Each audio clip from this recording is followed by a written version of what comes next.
Welcome back to my channel. Just saying అండి.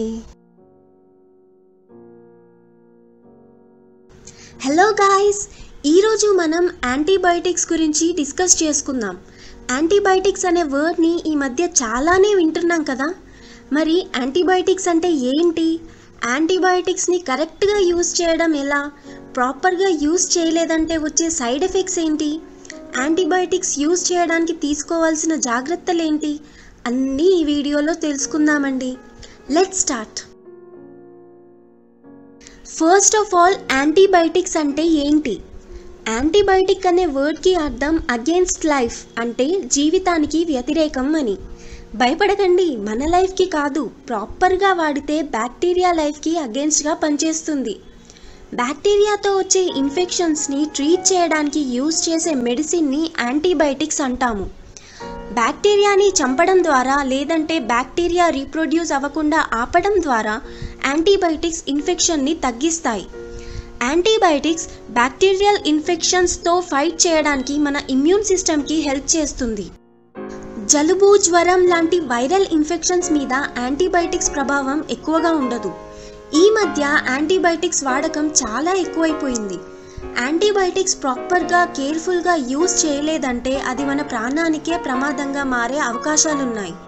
అందుకనే doctor సలహా తీసుకోకుండా యాంటీబయాటిక్స్ వాడడం అస్సలు మంచిది కాదు. మనకి అవైలబుల్లో ఉన్న యాంటీబయాటిక్స్ని మనం ఎలా కన్జ్యూమ్ చేసుకోవాలో చూద్దాం. యాంటీబయాటిక్స్ని మనం పిల్స్, క్యాప్సూల్స్ ఆర్ లిక్విడ్స్ అయితే నోటి ద్వారా తీసుకుంటాం.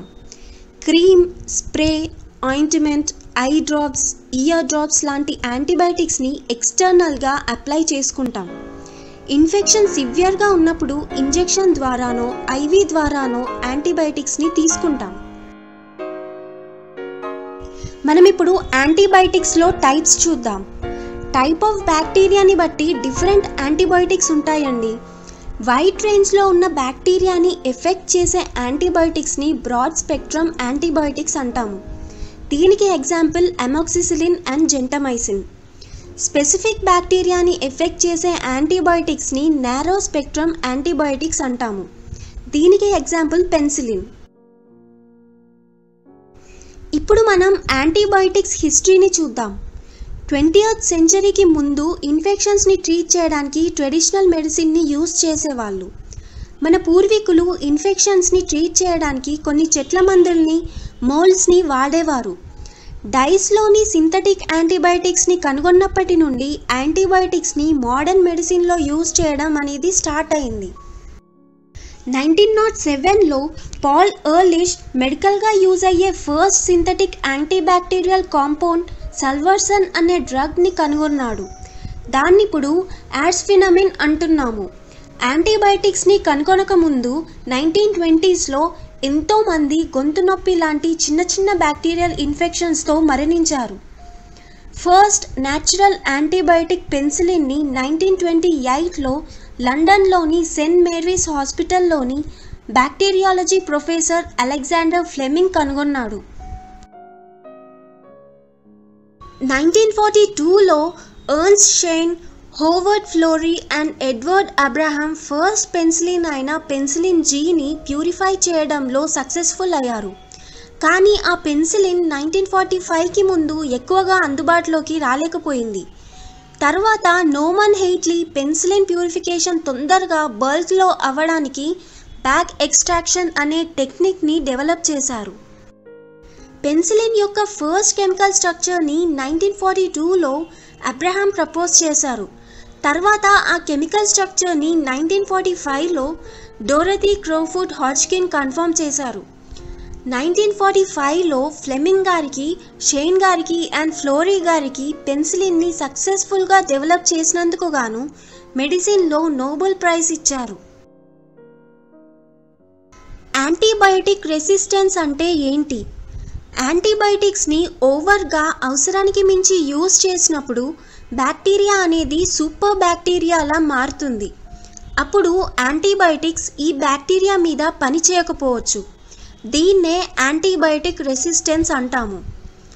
యాంటీబయాటిక్స్ రెసిస్టెన్స్ వల్ల మెడికల్ కాస్ట్ ఎక్కువ అవుతుంది. హాస్పిటల్లో ఎక్కువ రోజులు ట్రీట్మెంట్ తీసుకోవాల్సి వస్తుంది. అండ్ హెల్త్ ఇంకా ఎక్కువగా పాడవుతుంది. యాంటీబయాటిక్ రెసిస్టెన్స్ అనేది ఏ ఏజ్ వారికైనా, ఏ కంట్రీ వారికైనా, ఎవరికైనా అఫెక్ట్ అవ్వచ్చు. గ్లోబల్ హెల్త్కి అండ్ ఫుడ్ సెక్యూరిటీ అండ్ డెవలప్మెంట్కి కూడా యాంటీబయాటిక్ రెసిస్టెన్స్ అనేది చాలా పెద్ద థ్రెట్గా మారింది.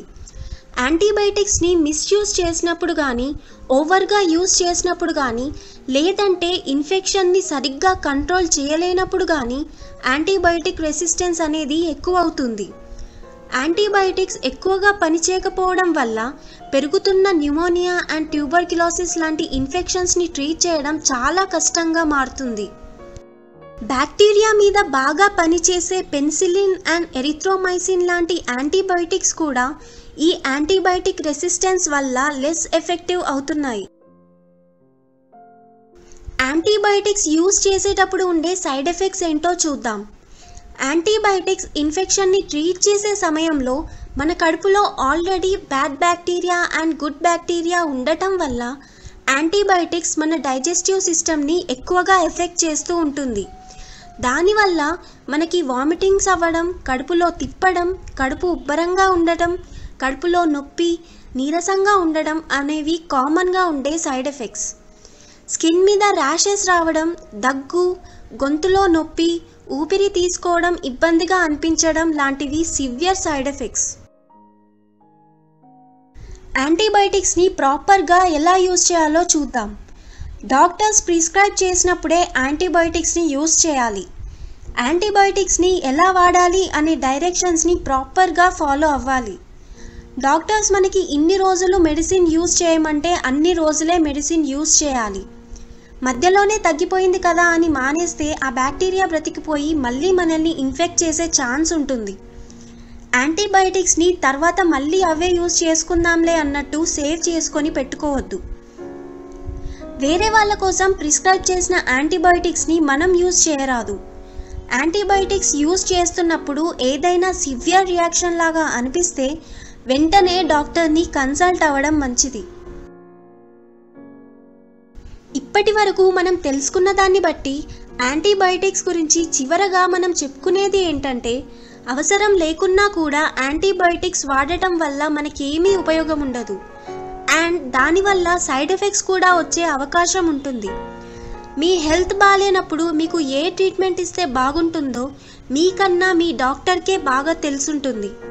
ఇంటర్నెట్లో ప్రతి దాని గురించి ఇన్ఫర్మేషన్ ఉంటుంది, కానీ ఆ ఇన్ఫర్మేషన్ ఒక పర్సన్ తనకి తాను ట్రీట్ చేసుకోవడానికి సరిపోదు. ఆ సబ్జెక్ట్ గురించి అసలు నాలెడ్జే లేకుండా ఇంటర్నెట్ మీద డిపెండ్ అయ్యి సొంతంగా ట్రీట్మెంట్ తీసుకోవడం చాలా ప్రమాదకరం. ఇదండి యాంటీబయాటిక్స్ గురించి చిన్న నాలెడ్జ్ ట్రాన్స్ఫర్ వీడియో. ఈ రోజుల్లో ప్రతి ప్రాబ్లంకి ఇంటర్నెట్లో చాలా సొల్యూషన్స్ అవైలబుల్లో ఉంటున్నాయండి. అందులో ఏ సొల్యూషన్ మన ప్రాబ్లంకి యూజ్ అవుతుంది అనేది తెలుసుకోవడానికి మనకి ఓ ప్రొఫెషనల్ అవసరం ఎంతైనా ఉంటుంది.